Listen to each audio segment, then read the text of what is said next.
Alright, well, phase 2 has now taken place. That 75 that I had slid out on these furniture discs is now gone. A friend of mine needed a nicer display tank, and so I swapped him my 75 drilled for this 75 not drilled here, and a 65 that he had converted into a sump with a small wet dry there, and drilled a hole in the side so he could use it to hold some more water and live rock.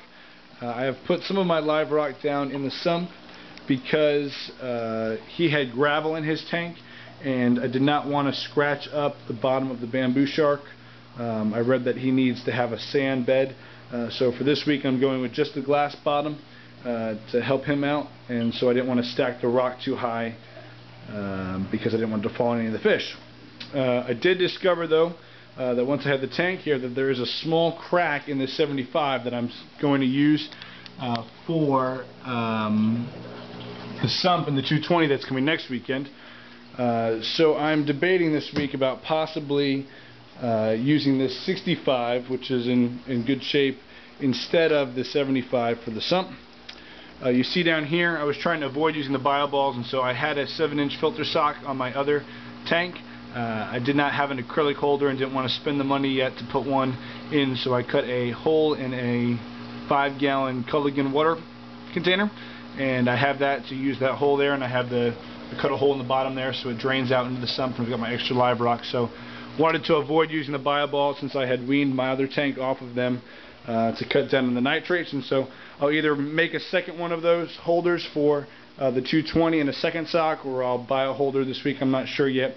I don't like the water sound crashing out of the sock. That a lot of those holders clip on the top of the tank, so I might use those because I can sit it in the bottom of that sump. But this is where we're at now. Not nearly set up as nice, but it will work for this week.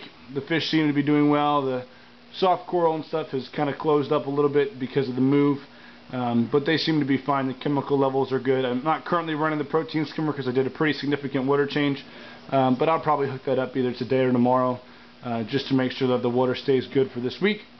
But that's where we're at, and I'll post some pictures or a video next weekend when I get that 220 in here. I have someone coming to cut a hole in the wall here, so there'll be a window to the back center section of the 220, and I'll have the Power Bright LEDs back on there. Someone had asked what they looked like, and they look kind of like this. They've just got 4 on a strand. You can have up to 2 linking modules for every powered module, so you can have 3 links together. The only negative is they only have this short, like 6-inch cord here that goes in between them, so I don't know if you can make a cord that's longer, but it limits how far apart you can have them. But that's that. Just sitting on my desk here, waiting for the 220. There's the protein skimmer just sitting up to the side.